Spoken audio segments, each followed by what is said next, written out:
पाते हैं कि नाउ वी हैव क्रॉस 200 और अब हम ट्रैक चेंज कर सकते हैं। लेकिन उस दिन जब मैं दौड़ रही थी तो मैंने एक और झंडे को देखा जो लाल नहीं था, पीला था, लेकिन मैंने सोचा शायद 200 मीटर पूरे हो गए, और उस झंडे को देखने के बाद उन्होंने अपना ट्रैक बदल दिया और डिस्क्वालीफाई हो। बहुत सी बार मेरे और आपके जीवन में भी ऐसा होता है, जिस ध्वज को देखकर हमें दौड़ना है उसको ना देखे, किसी और ध्वज की ओर देखकर, किसी और दिशा में देखकर हम ऐसे चलते हैं कि हम अपनी राह से भटक सकते हैं। और जिस राह की आज की इस सुबह में मैं बात कर रहा हूं वो परमेश्वर के मार्ग में चलने के विषय में है। जिस मार्ग में चलने के लिए परमेश्वर ने हमें और आपको बुलाया है ये बहुत सरल नहीं है, क्योंकि बहुत सी बाधाएं, बहुत सी परिस्थितियां, बहुत से प्रलोभन हम में से हर एक के जीवन में बन पड़ते हैं जहां हम अलग दिशाओं में जा सकते हैं। बहुत से स्वर ऐसे होते हैं, बहुत से लोग ऐसे हो सकते हैं जो हमें अलग दिशाओं में ले जा सकते हैं, जबकि हमें केवल एक ही स्वर और एक ही व्यक्ति की ओर देखने के लिए बुलाया गया है। जैसा कि इब्रानी की पुस्तक और उसका 12वां अध्याय बताता है कि तुम्हारी दृष्टि तुम्हारे उद्धार के कर्ता और तुम्हारे विश्वास के पूरे करने वाले प्रभु यीशु मसीह की ओर लगी होनी चाहिए। हम जब दूसरे इतिहास की पुस्तक और उसके 34वें अध्याय को पढ़ते हैं, वहां पे एक जवान लड़का जो कि एक राजा भी था उसके विषय में पढ़ते हैं, और ये इजराइल के 8 अच्छे राजाओं में से एक और अंतिम अच्छा राजा ठहराया गया। और इस राजा का नाम है राजा योशिया। जब ये 8 वर्ष का था, when he was 8 years old, he became a king। 8 साल की छोटी सी उम्र में ये राजा बन गया।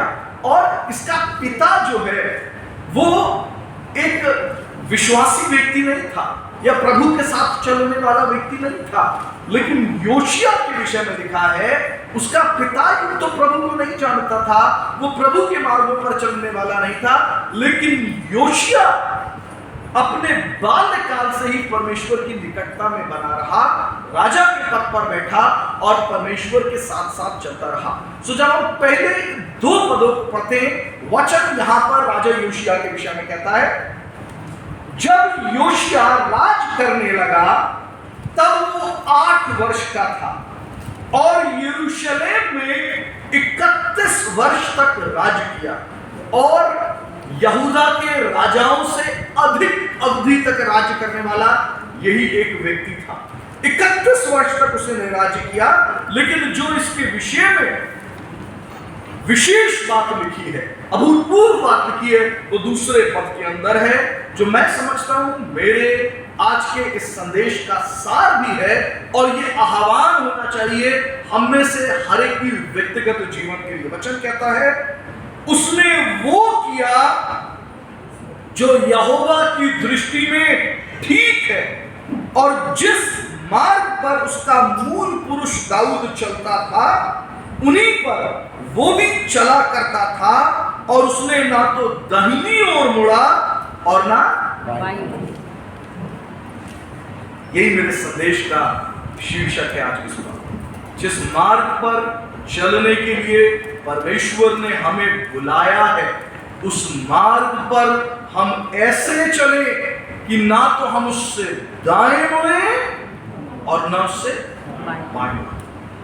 वचन एक और व्यक्ति के बारे में बताता है जिसका कि नाम हनोक है, और इसका संदर्भ हमें मिलता है उत्पत्ति की पुस्तक 6 अध्याय में। ऐसा लिखा है, जब वो 60 वर्ष की उम्र का था तब उसने परमेश्वर को अपना जीवन दिया, और ऐसा लिखा है उसके बाद वो परमेश्वर के साथ साथ चलता रहा।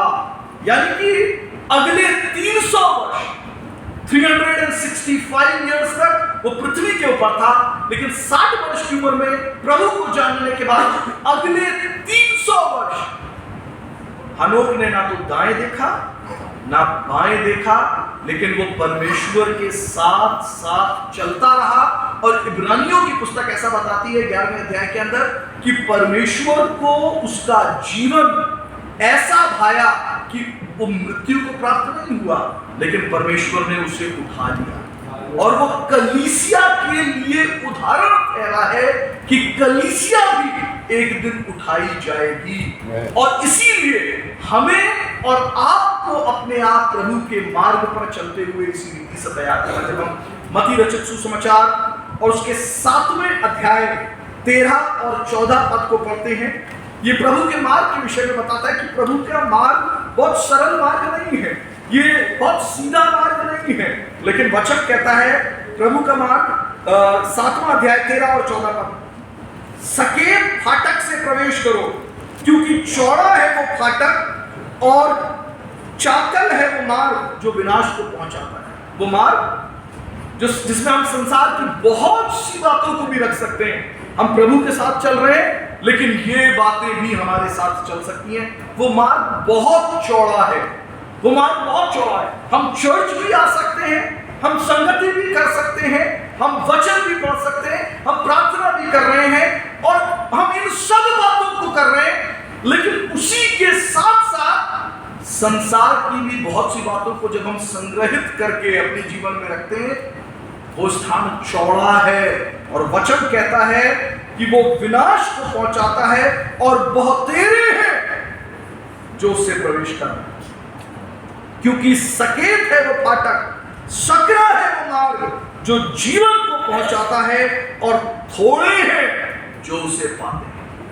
वो मार्ग जो हमें अनंत जीवन की ओर ले जाएगा, वो मार्ग जो हमें परमेश्वर की अनंत आशीषों में बने रहने देता है, वो मार्ग सकरा है।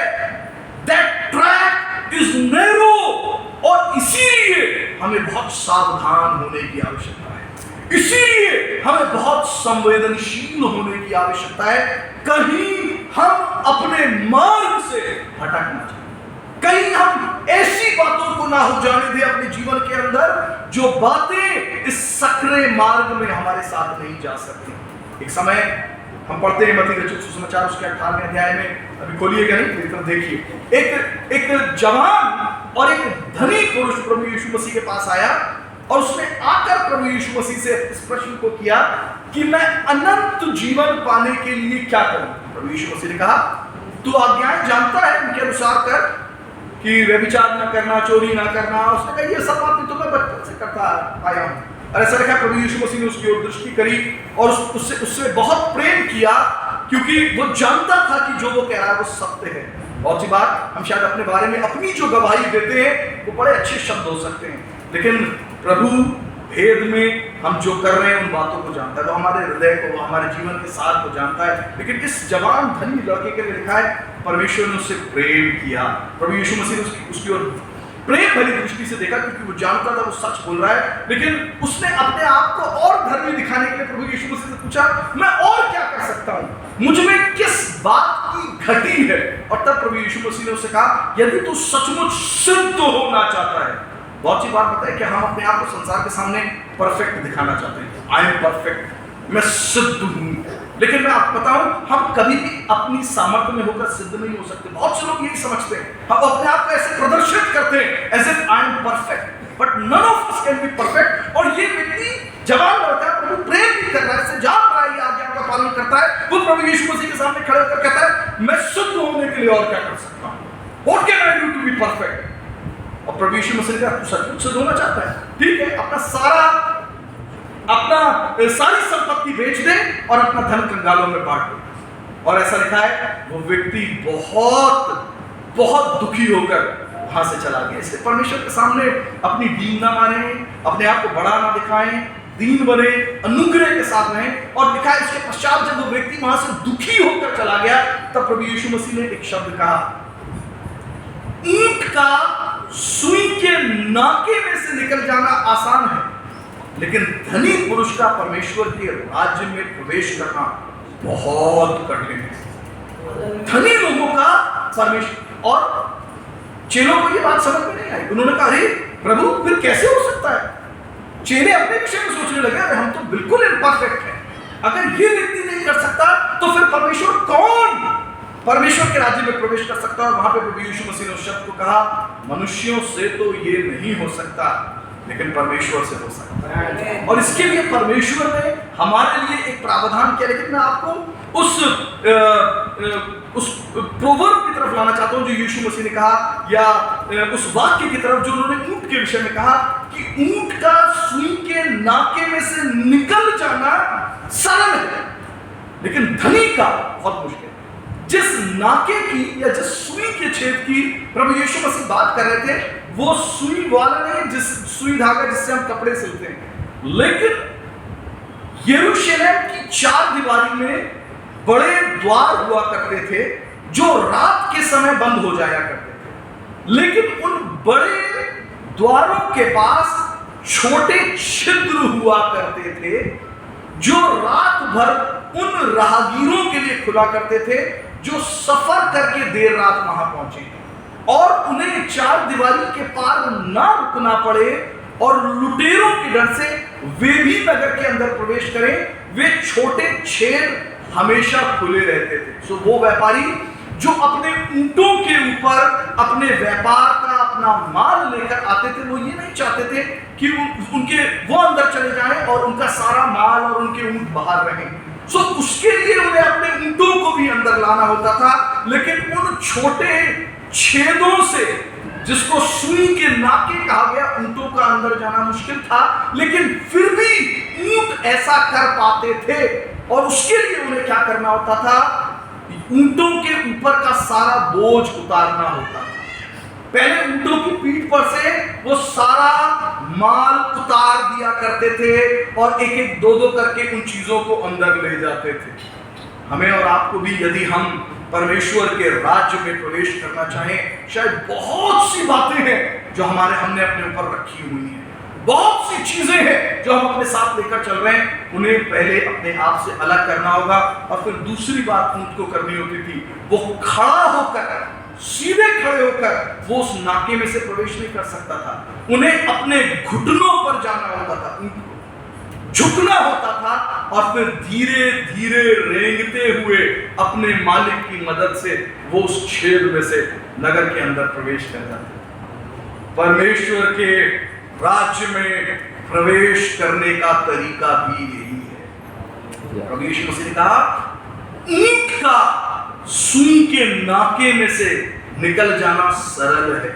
इसलिए सरल है क्योंकि वो जानते हैं ये मार्ग सकरा है। इस संसार की बातों को लेकर हम इसके अंदर प्रवेश नहीं कर सकते। इनमें से बहुत सी बातों को अपने ऊपर से उतार देना है, और अगर नहीं उतार देंगे तो हम कभी भीतर प्रवेश नहीं करने पाएंगे। और फिर उसके बाद अपने आप को दीन करना है, नम्र करना है, परमेश्वर के अनुग्रह को स्वीकार करना है, और तब हम परमेश्वर के राज्य के भागीदार होने वाले हैं। सकरा है वो मार्ग जो जीवन की ओर ले जाता है, इसीलिए हमें बहुत सावधान होने की आवश्यकता है। लेकिन इस सुबह में मैं राजा योशिया के जीवन से बात कर रहा हूं। राजा योशिया के विषय में लिखा है, वो जवान लड़का ही था। कितनी उम्र लिखी है? 25 साल, 35 साल, 8 साल। बहुत सी बार जब 8 साल के बच्चों को चर्च में भेजने की बात होती है, अभी मैं कल ही बात कर रहा था किन्हीं से, या मेथोडिस्ट चर्च के कलीसिया के लोगों से बात करता हूँ, करें बताइए पादरी साहब ने MYF के फॉर्म्स बंटवाए और वो कह रहे हैं 12 साल के बच्चे भी MYF में आए। और सोचिए 12 साल के बच्चे कितने छोटे होते हैं। मैं अपने मन में सोच रहा था, जमानों से ये जा रहे हैं चर्च में, हम भी तो 12 साल की उम्र से MYF में गए, वो खुद भी गए लेकिन अपने बच्चों को नहीं भेजना चाहते। जो सारी बातें उन्होंने करी, उन्हें डर लगता है हमारे बच्चे भी उन्हीं बातों को ना करने लगे। लेकिन प्रभु को जानने और सीखने के लिए एक उम्र नहीं है।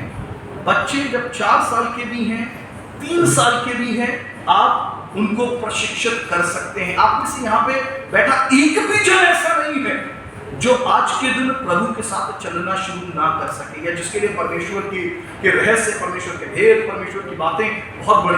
8 वर्ष की उम्र में इस लड़के ने परमेश्वर के साथ चलना शुरू किया, और लिखा है उस दिन से, हनोक तो फिर भी 60 साल का था, 8 साल की उम्र से ना तो इसने दाएं देखा ना इसने बाएं, और सीधा चलता।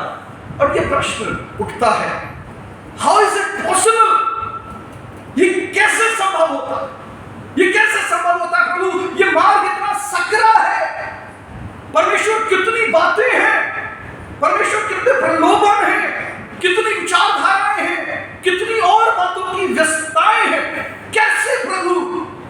हम इस सकरे मार्ग में बने रह सकते। प्रभु कितनी आवाजें हैं, कितने लोग क्या क्या कह रहे हैं, क्या है जो हमें इस सकरे मार्ग में बनाए रख सकता है? या मैं कहूंगा क्या है वो जिसके द्वारा योशिया ने ना दाएं देखा ना बाएं। और यहां पे उसका मंत्र लिखा है, फॉर्मूला दिया गया है, क्योंकि उसने अपने मूल पुरुष दाऊद के समान। सो मैं आपको 3 बातें बताता हूं आरंभ में, ध्यान से सुनिए।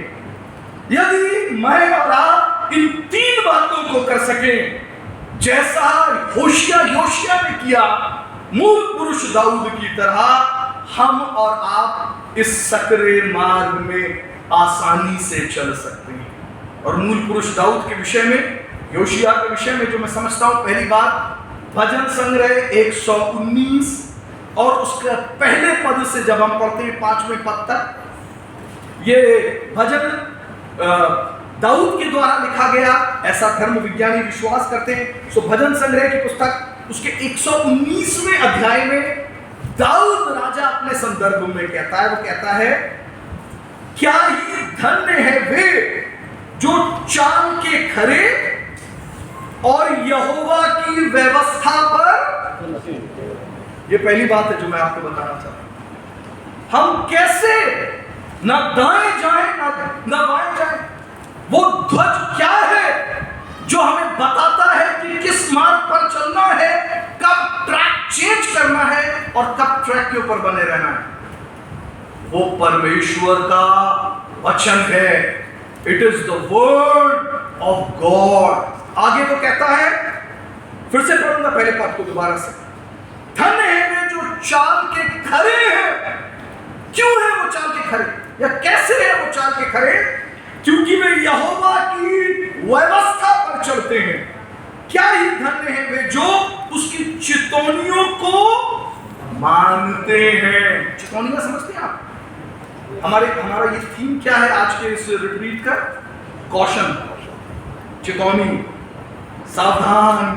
परमेश्वर का वचन हमें सावधान करता है, क्या सही है, क्या गलत है, किस दिशा में जाना है, किस दिशा में नहीं जाना है।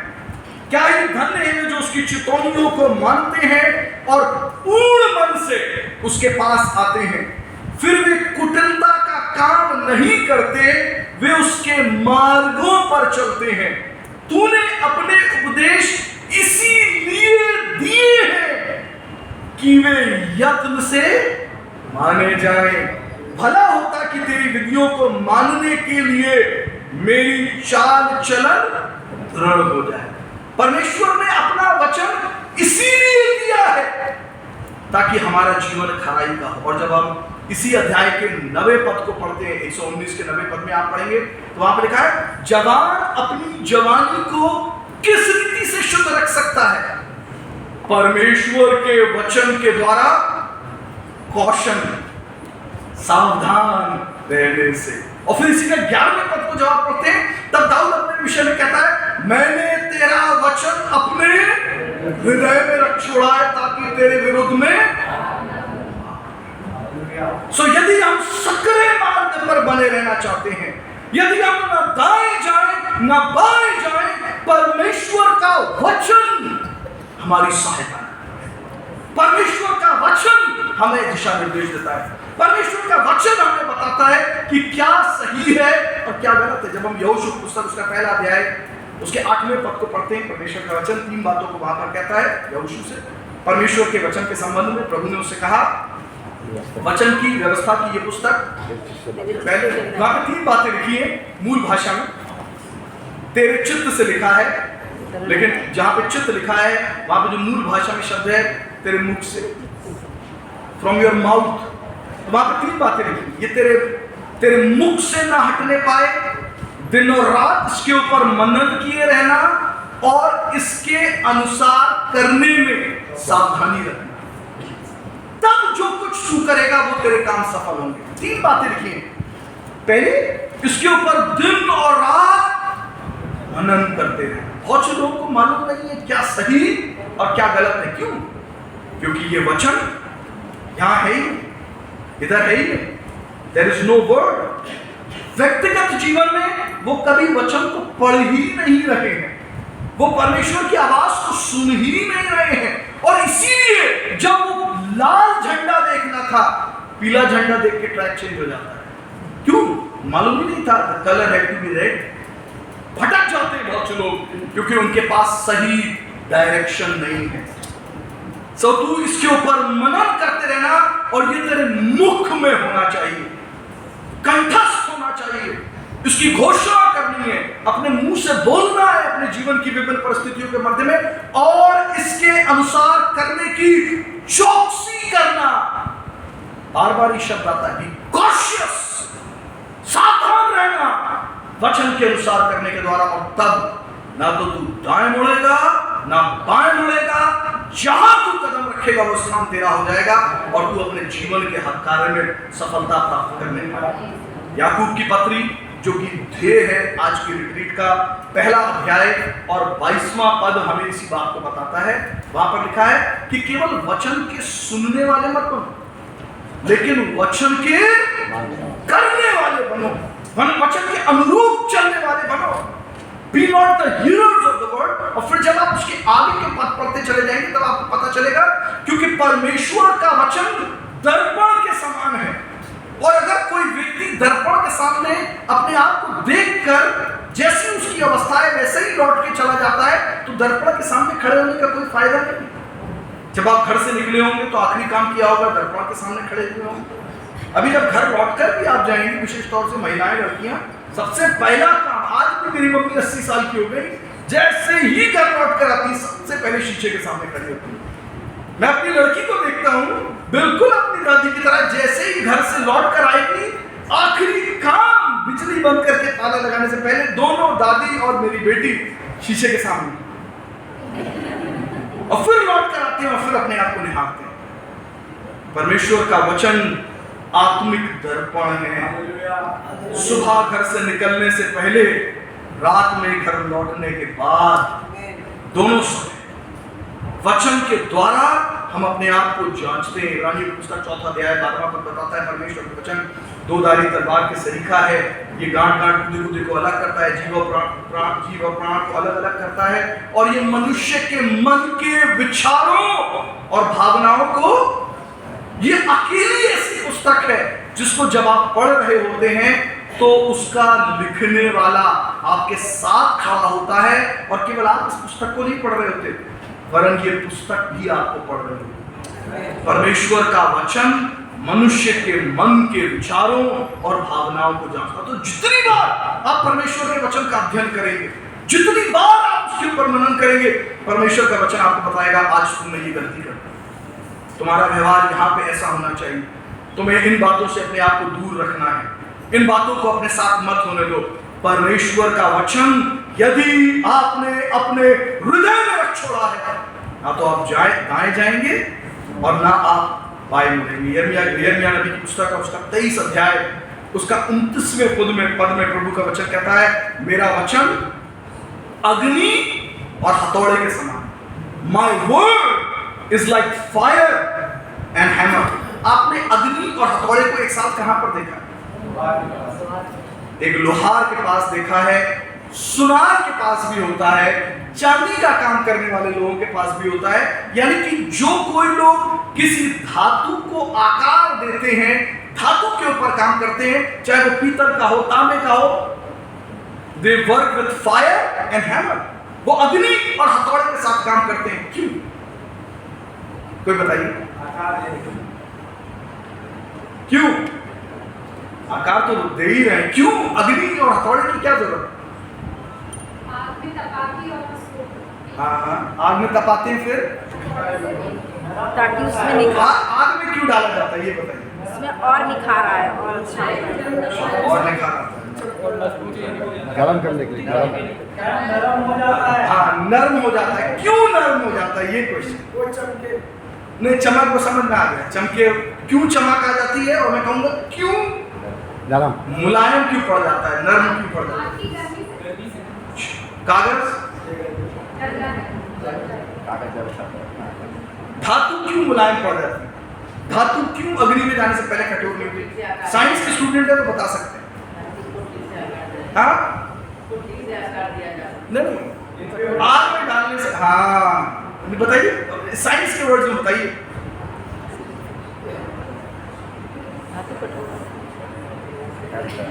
अगर आप साइंस की सोसाइटी में आप जानते हैं उसकी कठोरता को बुलाएं।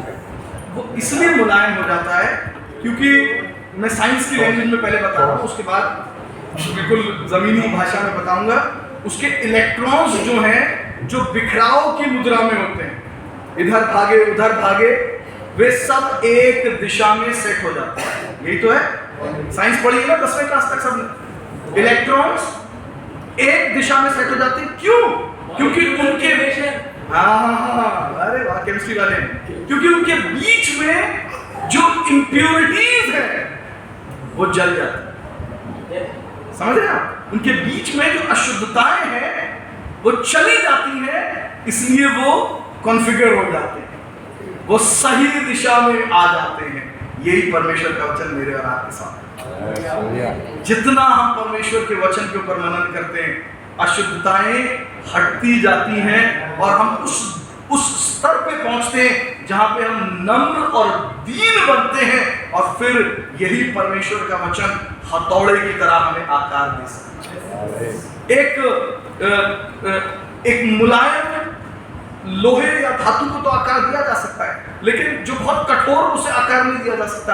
उसमें जब लोहे का प्रहार होगा वो टूट जाएगा, आकार कभी भी नहीं प्राप्त करेगा। इसलिए बहुत से जीवन बिना परमेश्वर के वचन से आकार पाना चाहते हैं, टूट जाते हैं, लेकिन परमेश्वर उन्हें आकार नहीं दे सकता। इसीलिए परमेश्वर का वचन अग्नि और हथौड़े के समान है। परमेश्वर का वचन हमें कॉशियस करता है, परमेश्वर का वचन हमें सावधान करता है, परमेश्वर का वचन हमें दिशा दिखाता है, परमेश्वर का वचन हमें परमेश्वर के सक्रिय मार्ग में बनाए रखने के लिए हमारी सहायता करता है। ना तो हम दाए जाएं और ना हम बाएं जाएं। दूसरी सहायता जो हमें प्राप्त होती है वो परमेश्वर के आत्मा से प्राप्त होती है। कैसे हम सक्रिय मार्ग में बने रह सकते हैं? पहला परमेश्वर का वचन, और दूसरा परमेश्वर का आत्मा। जब आप यूहन्ना रचित सुसमाचार पदों को पढ़ नहीं रहा हूं, 14वां अध्याय 15 से लेकर 18वें पद तक पढ़ेंगे। प्रभु यीशु मसीह ने कहा, यदि तुम मेरी आज्ञाओं को मानते हो, तो ध्यान से सुनिएगा, इससे पहले कि आप पवित्र आत्मा की बात करें, इससे पहले कि आप अभिषेक की बात करें, इससे पहले कि आप अनॉइंटिंग की बात करें, पहले परमेश्वर का वचन आता है। It begins with the word of God and it begins with the obedience to the word of God। कुछ लोग पहले अभिषेक चाहते हैं, लेकिन मैं आपको बताना चाहता हूं, उससे पहले आपको वचन से भरना है। इससे पहले कि मटके दाखरस में बदल जाते, उन्हें पानी से भरना जरूरी था। वो परमेश्वर का वचन है। जब हम परमेश्वर के वचन को मानते हैं, उसके बाद अभिषेक की बात होती है। प्रभु यीशु मसीह ने कहा, यदि तुम मेरी आज्ञाओं को मानोगे, यूहन्ना 14:15 से बोल रहा हूं, तब मैं पिता से विनती करूंगा कि वो तुम्हें एक और सहायक दे, जो सदा तुम्हारे साथ रहेगा, एक दिन भी छोड़कर नहीं जाएगा। वो आज भी आपके भीतर है। जिस दिन से आपने उसे ग्रहण किया, वो आपके साथ है। जिस दिन हम प्रभु यीशु मसीह के ऊपर विश्वास करते हैं, अपने हृदय के द्वार को खोलते हैं, परमेश्वर का आत्मा भीतर आकर हमारे हृदय के अंदर वास करता है और हमारी देह पवित्र आत्मा का मंदिर बन जाता है। सो कहता है, मैं पिता से विनती करूंगा वो तुम्हें एक और सहायक दे, जो सदा तुम्हारे साथ रहेगा। और आगे प्रभु यीशु मसीह ने कहा, संसार उसे नहीं जानेगा क्योंकि संसार उसे ग्रहण नहीं कर सकता, लेकिन तुम उसे जानोगे क्योंकि वो तुम्हारे भीतर होगा। मैं तुम्हें अनाथ नहीं छोड़ूंगा, मैं तुम्हारे पास वापस आऊंगा। प्रभु यीशु मसीह पवित्र आत्मा के रूप में हमारे भीतर वास करते हैं। और जो शब्द प्रभु यीशु मसीह ने पवित्र आत्मा के लिए उपयोग किया वो है सहायक। यूनानी शब्द जो है वो है पैराक्लीट, और पैराक्लीट का अर्थ होता है सहायक। का मतलब तो ऐसा होता है सेवक, भैया ये माइक उठा कर रख दो, भैया झाड़ू लगा दो, वैसा सहायक नहीं। लेकिन जो पैराक्लीट जो शब्द है वो न्यायालय में उपयोग किया जाने वाला शब्द है।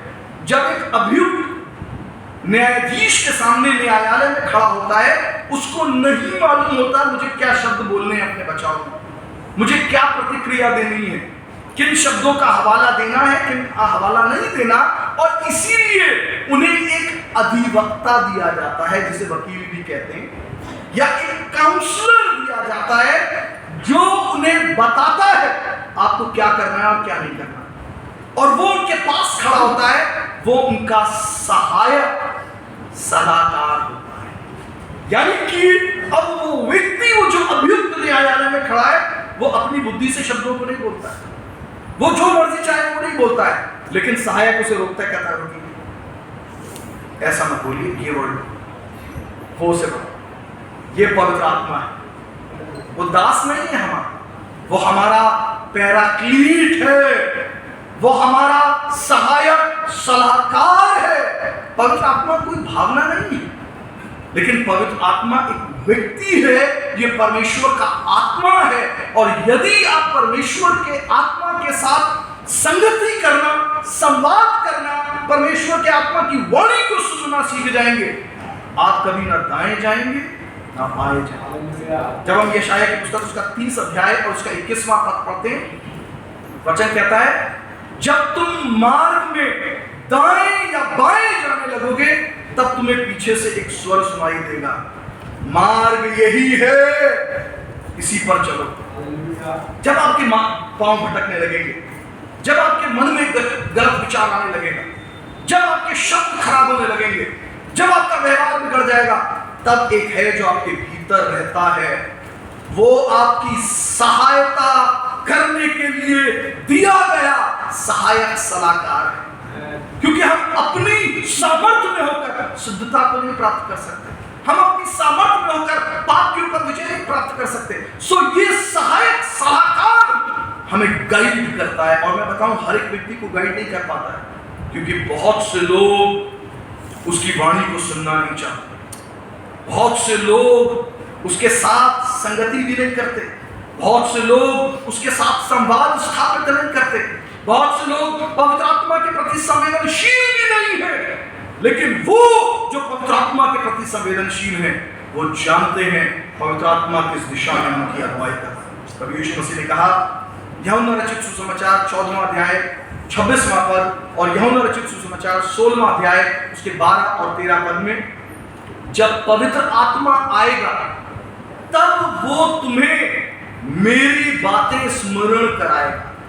16वें अध्याय 12-13 में उन्होंने कहा, मुझे तुमसे अभी बहुत सी और बातें कहनी है, लेकिन उनका वक्त अभी नहीं आया, लेकिन जब पवित्र आत्मा आएगा तो जो आवश्यक है उस घड़ी के लिए उन बातों को तुम्हें बताएगा। जब आप मत्ती रचित सुसमाचार उसके 10वें अध्याय में चले जाएंगे, वहां पे प्रभु यीशु मसीह ने कहा, तुम्हें ये चिंता करने की आवश्यकता नहीं है कि हम क्या कहेंगे, क्या बोलेंगे, क्या उत्तर देंगे। लिखा है, उसी घड़ी पवित्र आत्मा तुम्हें बता देगा क्या शब्द बोलना। आपके प्रतिदिन के जीवन में आपको क्या निर्णय लेना है, क्या शब्द बोलने हैं, किन दिशा में जाना है, इसके लिए पवित्र आत्मा दिया गया है। वो आपकी सहायता करता है। ये बिल्कुल उसी तरीके से कि ट्रैक के ऊपर शाइनी इब्राहिम दौड़ तो रही है, लेकिन उसके साथ साथ एक और आदमी भी मैदान के चारों तरफ दौड़ रहा होता है स्टेडियम के अंदर, और वो धावक नहीं होता है, लेकिन वो कोच होता है, और वो बता रहा होता है ये करो, ये करो। बहुत सी बार आप क्रिकेट फील्ड के अंदर ऐसा देखते हैं, अधिकतर आप फुटबॉल फील्ड, बास्केटबॉल खेलने वालों के साथ में आप एक आदमी को बहुत ज्यादा उत्तेजित देखते हैं, और वो चिल्लाते हैं, क्या कर रहे हो तुम लोग, इधर लेफ्ट लेफ्ट, उसे पास करो। और जो टीम मैदान में खेलने वाली सुन रही होती है अपने कोच की आवाज, वो हमेशा विजेता कहती है। क्योंकि बहुत कुछ है जो खिलाड़ी मैदान में खड़ा हुआ नहीं देख पाता, लेकिन कोच दूर से पूरे मैदान को देख रहा होता है, और वो बता रहा होता है, इस दिशा में यहां खतरा है, ऐसे आगे बढ़ो, वहां अवरोध है, और वो उन्हें गाइडेंस दे रहा होता है। और आपको मैं एक खिलाड़ियों की विशेष बात बताऊं, जो खिलाड़ी होते हैं जब वो स्टेडियम के अंदर खेल रहे होते हैं, बहुत शोर होता है, बहुत आवाज हो रही होती है, लेकिन जो अच्छा खिलाड़ी होता है वो उस शोर के मध्य में अपने कोच की आवाज को पहचानता है। प्रभु यीशु मसीह ने यही कहा यूहन्ना रचित सुसमाचार उसके 10वें अध्याय में, मेरी भेड़ें मेरा स्वर पहचानती हैं, they recognize my voice। मैं आपसे यही कहना चाहता हूँ, यदि आप उस स्थान पर चलना चाहते हैं, उस मार्ग में चलना चाहते हैं जो सकरा है, जीवन की ओर लेकर जाता है, ना दाएं जाएं ना बाएं जाएं, लेकिन अपने सफर को प्रभु में पूरा करें, listen to the voice of the Holy Spirit. परमेश्वर के आत्मा की आवाज को सुनना शुरू करें ताकि आप ऐसा करने पाए। दूसरे कुरिन्थियों की पुस्तक उसका 3रा अध्याय उसका 18वां पद का अंतिम भाग हमें इस रीति से बताता है कि परमेश्वर का आत्मा हमारी सहायता करता है हमें परमेश्वर के महिमान्वित रूप में परिवर्तित होने के लिए। हम प्रभु यीशु मसीह के स्वरूप में उसकी महिमा में परिवर्तित होते जाएं, यह हम अपनी सामर्थ्य से नहीं कर सकते। एक गीत बड़ा प्रचलित है इन दिनों, आपने सुना होगा, कभी कभी गाया भी होगा, ऐसा मुझको बना मैं तुझको पसंद आऊं। पता है, हम अपनी सामर्थ्य में होकर ऐसे नहीं हो सकते कि हम परमेश्वर को पसंद आए या हम परमेश्वर को भाएं। इसीलिए ये प्रार्थना है कि प्रभु तू मुझको ऐसा बना, और इसके लिए पवित्र आत्मा हम में से हर एक की सहायता करता है। इसीलिए ये दूसरा कुरिन्थियों की पुस्तक उसका 3रा अध्याय 18वां पद कहता है, जो आत्मा हमें दिया गया है वो प्रतिदिन हमें प्रभु यीशु मसीह के महिमान्वित स्वरूप में परिवर्तित करता चला जाता है। वो जैसा प्रभु हमें चाहता है वैसा हमें बनाता चला जाता है। तीसरी बात जो हमें प्रभु के मार्ग में बनाए रखने के लिए सहायता करती, ध्यान से सुनिए, ये आत्मिक संगति है। और मैं कहूंगा बहुत सी बार आत्मिक लोगों की गाइडेंस भी, उनके निर्देश भी है आपके जीवन में। और परमेश्वर ने विशेष रीति से कुछ एक ऐसे रिश्ते हमें दिए हैं जहां से हम हमेशा स्पिरिचुअल गाइडेंस या आत्मिक निर्देशों को प्राप्त करते हैं, जिनके द्वारा परमेश्वर आपको गाइडेंस देंगे। और उनमें सबसे पहले आपके माता पिता हैं, सबसे पहले आपके माता पिता, क्योंकि इससे पहले कि परमेश्वर आपके जीवन में कुछ करना चाहे, प्रभु आपके माता आपके पिता के द्वारा बोले। बहुत सी बात हमें ऐसा लगता है कि हम अपने माता पिता से ज्यादा जानते हैं, संसार ऐसा कर रहा है, मम्मी कुछ और कह रही है, पापा कुछ और कह रहे हैं, और हम उनकी नहीं सुनना चाहते। लेकिन परमेश्वर हर बेटे हर बेटी से अब उनके माता पिता के द्वारा बात, और इसीलिए हमें अपने माता पिता का आज्ञाकारी होना जरूरी है। परमेश्वर हमें गाइड करते हैं, वो कभी हमारा बुरा नहीं चाहते। अगर माता पिता अधर्मी भी हो, कलीसिया का हिस्सा ना भी हो, प्रभु को ना जानने वाले भी हो, फिर भी वो आपकी भलाई ही चाहते हैं। और जो निर्देश वो आपके जीवन में रखेंगे वो आपके ऊपर उठने के लिए ही है। इसलिए कभी भी उस निर्देश को आप नजरअंदाज ना करें। बी कॉशियस, सावधान रहें, चौकसी के साथ अपने माँ बाप के अधीन बने रहें। और दूसरे हैं आपके पास्टर्स, या मैं कहूँगा आपके आत्मिक अगुवे। मुझे मालूम नहीं आप कहाँ संगति करते हैं, किन लोगों के मध्य में संगति करते हैं, लेकिन परमेश्वर ने जब कलीसिया की संरचना करी तब परमेश्वर ने रखवालों को, चरवाहों को इस रीति से ठहराया है कि वो भेड़ों की अगुवाई करने वाले हों, वो उन्हें दिशा निर्देश। और आपको हैरानी होगी जब आप विश्वासियों के विषय पढ़ते हैं, विश्वासियों की तुलना शेर से नहीं की गई, विश्वासियों की तुलना जो है लोमड़ी से नहीं की गई, विश्वासियों की तुलना बकरी से नहीं की गई, भैंस से, गाय से, किसी और पशु से नहीं की गई, लेकिन भेड़ से की गई है। और भेड़ के बारे में अगर आप जानेंगे तो भेड़ कई पशुओं में सबसे अधिक मूर्ख पशु है ना। Sheep are considered to be foolish animals, इसलिए उन्हें मूर्ख समझा जाता है क्योंकि उन्हें नहीं मालूम होता किस दिशा में जाना। वे अपना बचाव भी नहीं कर सकती अगर शत्रु उनके ऊपर आक्रमण करे। गिरगिटान अपना रंग बदल लेता है, भालू शायद अपने दांत फाड़ के वापस लड़ाई करेगा, आक्रमण करेगा, लेकिन भेड़ों को कुछ नहीं आता। वो केवल एक ही चीज करती है, बा झुंड में इकट्ठी होती है, इतनी बेवकूफ होती है। और एक न्यूयॉर्क टाइम्स का एक आर्टिकल था, उसमें टर्की की एक घटना बताई, और उसमें कुछ एक भेड़ों का गोल था, भेड़ों का जो झुंड होता है उसे गोल कहते हैं। भेड़ों का एक गोल था, वो एक पहाड़ के ऊपर चढ़ रहे थे और अचानक से एक भेड़ जो है वो पहाड़ के टीले के ऊपर गई और टीले के उस तरफ खाई थी, वो भेड़ गिर पड़ी। तो बाकी भेड़ें भी धीरे धीरे उसके पीछे उसी दिशा में गई और दूसरी भी गिरी, तीसरी भी गिरी। 1500 भेड़ें लगातार, ये सच्ची घटना है टर्की की, 1500 भेड़ें लगातार एक दूसरे का अनुसरण, जिधर एक जाती है ना, इसीलिए कहते हैं ना भेड़ चाल, ये शब्द सुना है ना आपने, भेड़ चाल। उसे इसे असल में कहना चाहिए बेवकूफों की चाल। दुनिया कर रही है वही करेंगे। और कलीसिया को प्रभु यीशु मसीह ने कहा भेड़ चाल, भेड़ों की तरह हमें बताया। और इसीलिए भेड़ों के लिए परमेश्वर ने चरवाहे और रखवाले नियुक्त किए। इसीलिए हम में से हर एक को आत्मिक अगुवों की आवश्यकता है, जो हमारे लिए प्रार्थना करें, जिनके पास हम समय ब समय जाएं और उनसे पूछें कि हमें क्या करना है। बहुत सी बार अगर हम उन्हें एक आत्मिक अगुवे के रूप में देख रहे हैं, वो जानते हैं कि वो हम उनकी बात को सुनते हैं, तो वो हमारे लिए प्रार्थना कर रहे हैं, परमेश्वर उनकी अगुवाई करता है।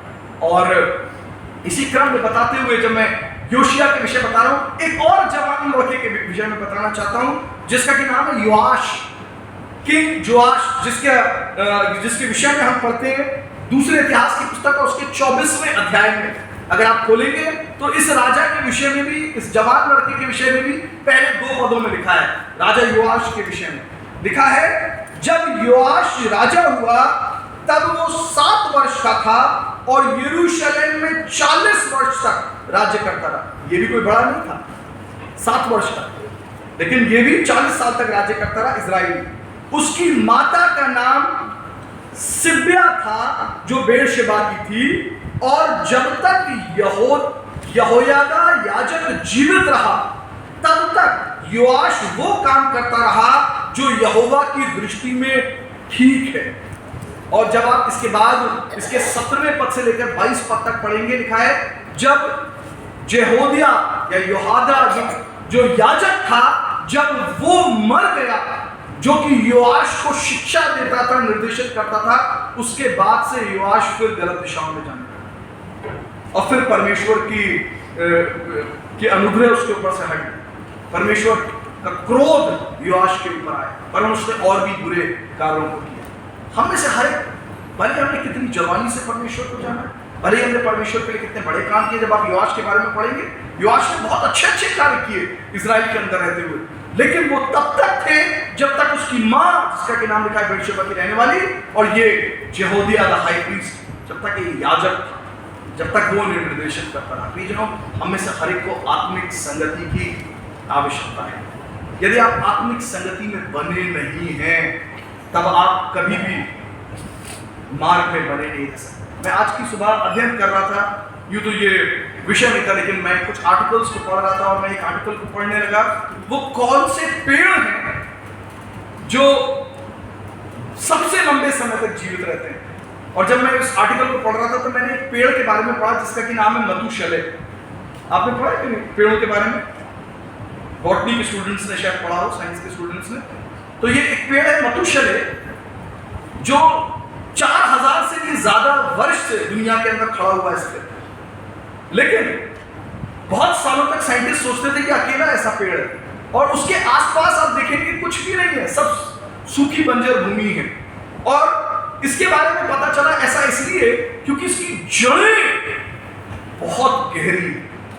और मैं आपको बताना चाहता हूं, वो जीवन जो परमेश्वर में बहुत गहरे चले जाते हैं, जो वचन में गहरे चले जाते हैं, जो आत्मिक संगति में गहरे चले जाते हैं, वो बहुत लंबे समय तक बने रहने पाते हैं। लेकिन फिर आर्टिकल ने बताया कि ये मतुशलह अकेला पेड़ ऐसा नहीं है, इससे भी पुराने पेड़ हैं। बहुत समय तक वैज्ञानिकों को लगता था मतुशलह सबसे पुराना पेड़ है, लेकिन फिर ऐसे पेड़ मिले जो 5000 साल पुराने, 5500 साल पुराने अभी भी जीवित हैं, और कई पेड़ तो एक ही स्थान पर हैं। और फिर उन्हें पता चला ऐसा क्यों है, और वैज्ञानिकों ने बताया वे पेड़ सबसे अधिक समय तक जीवित रहते हैं, और वे सबसे अधिक हरे भरे रहते हैं, उनमें अच्छे फल लगते हैं। पहला, जिनकी जड़ें स्वयं गहरी होती हैं, लेकिन उनसे भी बेहतर वो पेड़ है जो एक साथ रहते हैं, और ऐसा इसलिए क्योंकि उनकी जड़ें ना केवल गहरी जाती हैं, लेकिन नीचे जाकर एक दूसरे की जड़ों में समाहित हो जाती हैं। तो यदि एक सूखने भी लगे तो इस पेड़ की जड़ें उसे पोषण प्रदान करती हैं। यही आत्मिक संगति है, यही आत्मिक संगति। मैं आपको बताऊं, आप परमेश्वर के मार्ग में तब बने रहेंगे जब आप आत्मिक संगति में बने रहेंगे। जितनी आपकी जड़ें व्यक्तिगत तौर पर गहरी जाए बहुत अच्छा, लेकिन जितना आप आत्मिक लोगों के बीच में आत्मिक अगुवाई में चलेंगे, परमेश्वर मेरी और आपकी सहायता करता रहेगा। इस राजा योशिया के विषय में जब आप पढ़ेंगे आगे, उन सब बातों की मैं बहुत विस्तार से चर्चा नहीं कर रहा हूं, लेकिन जब आप पढ़ेंगे इस पूरे अध्याय को, जो कि दूसरे इतिहास की पुस्तक उसका 34वां अध्याय है, तब आपको योशिया राजा की स्पिरिचुअल ग्रोथ देखने को मिलेगी, आत्मिक बढ़त देखने को मिलेगी। ऐसा नहीं कि उसने केवल 8 वर्ष की उम्र में राज्य करना शुरू किया, लेकिन जब आप तीसरे पद को पढ़ते हैं तब वहां पर लिखा है जब वो 16 वर्ष का था। इस पद को पढ़ लेता हूं। जब वो 16 वर्ष का था, 3rd वर्ष, वो लड़का ही था, अर्थात उसको गद्दी पर बैठे 8 वर्ष पूरे भी ना हुए थे कि उसने अपने मूल पुरुष दाऊद के परमेश्वर की खोज करने लगा। जब वो 8 साल का था, जब वो 16 साल का था, यानी कि अभी उसको गद्दी पर बैठा था तो वो ही वाज 8 years old, और जब उसको 8 साल गुजर गए गद्दी पर बैठे हुए, इसका मतलब वो 16 साल का था। लिखा है तब वो परमेश्वर को और खोजने लगा। यानी कि बचपन से परमेश्वर को जानता तो था, लेकिन वो परमेश्वर को और जानना चाहता था, परमेश्वर के प्रकाशनों में और बढ़ना चाहता था, और गहरा जाना चाहता था। यही यशायाह की पुस्तक उसका 55 अध्याय 6 और 7 हमें बताते हैं, जब तक परमेश्वर मिल सकता है उसे खोजो। बहुत से लोग केवल संतुष्ट है इस बात से, वो हम तो आराधना की टीम का हिस्सा है, वो हम तो चर्च में ट्रेजरर हैं, और हम तो चर्च में सेक्रेटरी हैं, वो हम तो इतनी बड़े चर्च में जाते हैं, वो हम तो इतने जाना। लोग संतुष्ट हैं, लेकिन मैं आपको बताऊं ये ठहराव है। योशिया के बारे में लिखा, उसने केवल परमेश्वर को जाना नहीं, लेकिन उसने परमेश्वर को और खोजा, वो परमेश्वर में और बढ़ता चला गया। और इसी पद के अंतिम भाग में ऐसा लिखा है, दाऊद के परमेश्वर को खोज करने लगा, और लिखा है 12वें वर्ष में वो ऊंचे स्थानों अशेरा नाम मूर्तों को, खुद ही ढली हुई मूर्तों को दूर करके यहूदा और यरूशलेम को शुद्ध करने लगा। यानी कि जब 12 वर्ष और गुजरे, यानी कि ये 16 साल का था, 8 साल गद्दी पर बैठने के बाद 12 साल जब गुजरे, यानी कि when he was 20 years old, 20 साल का था, तो जो सीमाएं इसको दी गई थी, जो इसके अधिकार का क्षेत्र था, उसको ये सब तरीके की मूर्ति पूजा से शुद्ध करने लगा। मुझे और आपको जो क्षेत्र मिला है, सर्वप्रथम वो मेरा अपना जीवन है, उसके बाद वो मेरा परिवार हो सकता है, वो लोग जो मेरे अधिकार है। सारी दुनिया के ऊपर मेरा अख्तियार नहीं, मेरे चर्च के ऊपर भी मेरा अधिकार नहीं, मैं अपने पासवान को शुद्ध करने के लिए नहीं आया हूँ। मेरा पास्टर ऐसा है, मेरी कलीसिया ऐसी है, मेरी पास्टर कमेटी ऐसी है, मेरे मसीह समाज, सबके लिए नहीं बुलाया है। शायद परमेश्वर आगे उपयोग करे, लेकिन जो पहली जिम्मेदारी है, वो जिस क्षेत्र के ऊपर मुझे अधिकार दिया गया है, वो मेरा अपना शरीर है। सो वो उसको शुद्ध करने लगा, उस सारे क्षेत्र को जिसके ऊपर उसे अधिकार दिया गया था। और फिर जब हम 8वें पद के अंदर पढ़ते हैं, जब वो 26 वर्ष का था, तब उसने न केवल अपने जीवन अपने क्षेत्र के अंदर काम किया, लेकिन लिखा है उसने लोगों को इकट्ठा करके राज्य में परमेश्वर के वचन की मनादी करी। उसने परमेश्वर के वचन की मनादी करी। He spoke the word of the Lord. व्यवस्था से पढ़कर सुनाया, समझाया। और मैं आपको बताना चाहता हूं, परमेश्वर की सेवा करने का यही क्रम भी है। परमेश्वर को जाने, परमेश्वर को खोजे, उसमें और गहरे उतरे, संगति में बने रहे, खुद को शुद्ध करें। जब आप न्यायों की पुस्तक उसके 6ठे अध्याय में गिदोन के बारे में पढ़ेंगे, जब परमेश्वर ने गिदोन को बुलाया, उनसे कहा क्यों तू अब जाके लड़ाई कर। नहीं, पहले परमेश्वर ने उसे बुलाया तो सबसे पहला काम आपने पता है, परमेश्वर ने उसे कहा तेरे अपने घर के अंदर जो अशेरा की मूर्ति है उसको भाग कर। उसके अपने घर के अंदर थे, और इसीलिए उसका नाम जेरुब्बाबेल पड़ा, क्योंकि उसने पहले जाके उन अशेरा की मूर्तियों को गिराया। पहले अपने घर को साफ कर, और जब उसने अपने घर को साफ कर लिया, तब परमेश्वर ने उसने now you are ready, now you can fight your enemies. अब तू जाकर अपने शत्रुओं से युद्ध कर सकता है, अब तू मेरे लिए उपयोग हो सकता है। सो उसने न केवल परमेश्वर को जाना, लेकिन परमेश्वर को खोजा है, और उसके बाद उसने अपने आप को शुद्ध किया, पवित्र किया, और फिर परमेश्वर की सेवा के लिए उपयोग किया। आज कितने लोग यहाँ पर बैठे हैं जिन्हें परमेश्वर अपनी सेवा के लिए उपयोग करना चाहते हैं। मैं एक टेस्टिमनी सुन रहा था अमेरिका के पहले मिशनरी, फर्स्ट अमेरिकन मिशनरी, जिनका की नाम जैक्सन एड्रियम। मुझे मालूम नहीं आप में से कितने लोगों ने उनका नाम सुना है, जैक्सन एड्रियम। जैक्सन एड्रियम हिंदुस्तान आए, उसके बाद बर्मा गए। बर्मा में बहुत साल उन्होंने कारावास में काटे और उसके बाद वो इतने बीमार हुए कि उन्हें जेल से निकालकर उनके देश अमेरिका वापस भेजने के लिए पानी के जहाज पर चढ़ा दिया गया। लेकिन वहीं रास्ते में उनका देहांत हो गया और पानी में ही, समुद्र के जल में ही उनकी समाधि दी गई। लेकिन ये जैक्सन जब छोटा लड़का ही था तब से ये परमेश्वर को जानता था और ये वचन को इतना गहरा जानता था कि इसकी जीवनी में लिखा है when he was still a teenager, जब ये मतलब 17-18 साल का ही था, तब ये संडे स्कूल में सीनियर क्लासेस में प्रकाशित वाक्य की पुस्तक पढ़ा था। छोटा था, when he was a teenager, इतना वचन को जानने वाला था और इसीलिए उसे अपने ऊपर बहुत घमंड भी था। फिर समय आया जब वो हाई स्कूल इंटर करने के बाद कॉलेज में पहुंचा और कॉलेज में उसकी मुलाकात एक और लड़के से हुई जो कि ना केवल उसका सहपाठी था लेकिन वो हॉस्टल में कमरा शेयर करते थे और इसका नाम था जेकब एम्स। सो ये दोनों जेकब एम्स और एड्रियम एक साथ रहते रहे और दोनों वचन को बहुत अच्छा जानते थे, दोनों बहुत बुद्धिमान थे, हर वक्त उनकी प्रशंसा होती थी।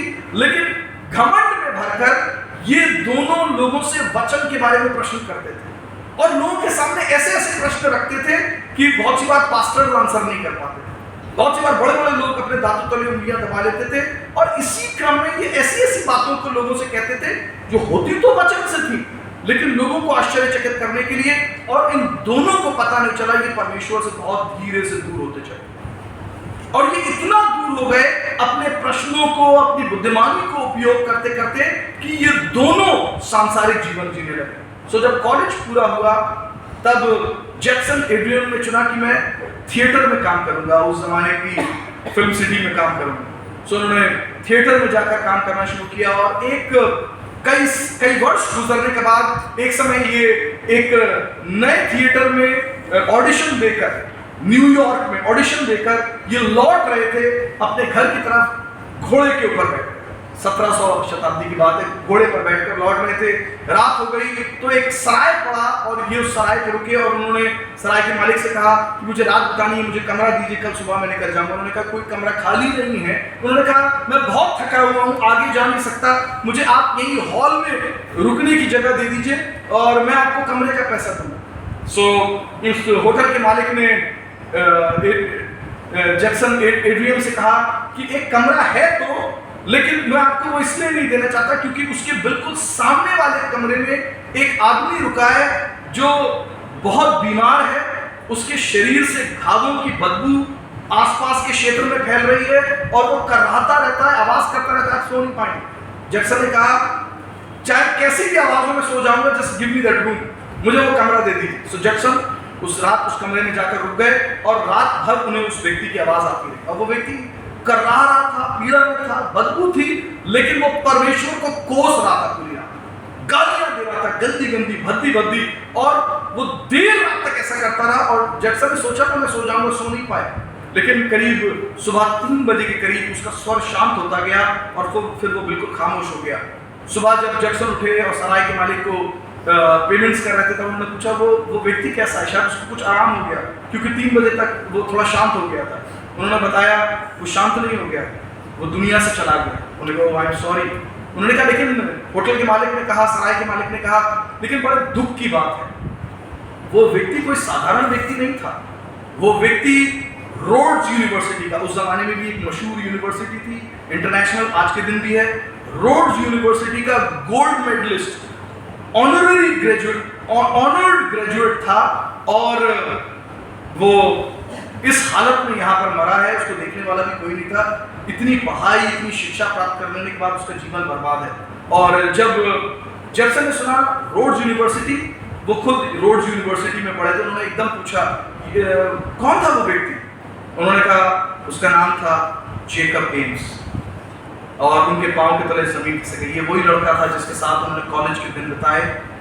परमेश्वर के साथ चलते चलते परमेश्वर से विमुख होकर संसार को पकड़ लिया और बहुत भारी कदमों से वो अपनी जीवनी में लिखते हैं, जब मैं घर की तरफ जा रहा था तो घोड़े के टाप पड़ रहे थे टिगड़ी टिगड़ी, लेकिन मुझे आवाज आ रही थी हेवन हेल, हेवन हेल, स्वर्ग नर्क, स्वर्ग नर्क। और उन्होंने कहा इतना भारी समय था कि मैं घर वापस नहीं जा पाया। घोड़ा रोककर मैं राह में रुका, मैं अपने घुटनों पर गिरा और मैंने प्रार्थना करी, परमेश्वर ने अपने जीवन पुनः तेरे हाथों में सौंप दिया। बहुत सी बार हमारे जीवन में ऐसे लोग आएंगे जो शायद हमें परमेश्वर के मार्ग से अलग ले जाए। बहुत सी बार ऐसी बातें होंगी जो शायद आपको इतना बोझिल कर दें, ऐसे प्रलोभन होंगे जो शायद आपको आकर्षित करें। लेकिन परमेश्वर के मार्ग में बने रहने की आवश्यकता है, क्योंकि वचन कहता है जब तक वो मिल सकता है उसे खोजो, जिस दिन तक उद्धार का दिन है उसे पुकारो, क्योंकि मालूम नहीं कब दे हो। जेकब को भी शायद समय मिले होंगे, लेकिन उसने परमेश्वर की वाणी को सुना नहीं, लेकिन जडसन को मौका मिला और उसने छोड़ा नहीं। उसने अपना जीवन परमेश्वर की सेवा के लिए समर्पित किया। मुझे नहीं मालूम आप में से कितने लोग ऐसे हैं जो राजा योशिया की तरह कह सकते हैं मैं प्रभु को जानता हूँ और मैं सकरे मार्ग पर चलने के लिए तैयार हूँ, ना तो मैं दाएं मुड़ूंगा ना मैं बाएं। आइए अपनी आंखों को बंद करें, प्रार्थना करें। मैं चाहूँगा हर एक व्यक्ति अपनी आंखों को बंद करे, हर एक व्यक्ति अपनी आंखों को बंद करे और केवल 30 सेकंड के लिए जो वचन प्रभु की आत्मा ने मेरे हृदय पर सुबह दे रखा उस पर मनन करें और एक व्यक्तिगत प्रार्थना करें। यदि आपने आज के दिन तक अपने जीवन को प्रभु के हाथों में औपचारिक रीति से समर्पित नहीं किया, नया जन्म प्राप्त नहीं किया, नए जन्म के विषय में प्रभु का वचन केवल इतना बताता है मन में विश्वास करो, मुंह से अंगीकार करो, ये तुम्हारे लिए उद्धार को लेकर आता है। यदि आपने आज तक ऐसा नहीं किया, आप अपने जीवन को प्रभु के हाथों में समर्पित करते हैं और वे सब जो आज की सुबह कहना चाहते हैं प्रभु मैं अपने जीवन को आपके हाथों में उस रीति से रखना चाहता हूँ जैसे हनोक ने रखा कि वो परमेश्वर के साथ साथ चलता है, जैसे योशिया ने रखा कि वो ना तो दाएं मुड़ा ना बाएं। प्रभु मेरी सहायता करके मैं सगरे मार्ग पर चलने पाऊँ, अपने वचन के द्वारा, पवित्र आत्मा के द्वारा, सही आत्मिक संगति, अच्छे आत्मिक अनुभवों के द्वारा आप अपने स्थान पर खड़े हो सकते। वो सब जो प्रभु से इस प्रार्थना को कहते हैं, वो सब जो आज कहना चाहते हैं जडसन एब्रियम की तरह प्रभु मैं आपकी सेवा करना चाहता हूँ। शायद मैं बहुत दूर निकल गया था, शायद मैं भटक गया था, शायद बहुत सी और बातें थी। Lord I missed the track like shining Abraham, लेकिन प्रभु होने दे कि मैं अपने ट्रैक पर दौड़ूं, अपनी दौड़ को पूरा करूं, प्रतिफल को पाऊं। वो अपने स्थान पर खड़े हो सकते हैं और मैं आपसे प्रार्थना करूं। Thank you Jesus, thank you Lord. जो कोई अपने जीवन को प्रभु के हाथ में समर्पित करे वे लोग अपने स्थान पर खड़े हो सकते हैं। Thank you father, thank you lord. 5 second आप मनन करें और उसके बाद प्रार्थना करें। Thank you Jesus. प्रभु यीशु मसीह धन्यवाद करते हैं इस अच्छे दिन के लिए परमेश्वर कि हम आपकी उपस्थिति में हैं। धन्यवाद करता हूँ परमेश्वर उन सबों के लिए जो इस कमिटमेंट को आज की सुबह करते हैं, परमेश्वर जो इस निर्णय को लेते हैं। प्रभु मैं आपके साथ चलना चाहता हूँ। बहुत सी भटकाने वाली बातें हैं, लेकिन प्रभु आप सहायता करें योशिया राजा की तरह, ना दाएं ना बाएं, लेकिन अपने ट्रैक पर रहते हुए दौड़ को पूरा करें। प्रभु सहायता करें, अनुग्रह के हाथ को बढ़ा, पवित्र आत्मा से भर प्रभु, पवित्र आत्मा के प्रति संवेदनशील बना परमेश्वर, अच्छी आत्मिक अगुवाई दे परमेश्वर, वचन को खोजने जानने तुझे जानने में सहायता करे। प्रभु यीशु मसीह के नाम से इस प्रार्थना को थैंक यू। आप लोग बैठ सकते हैं।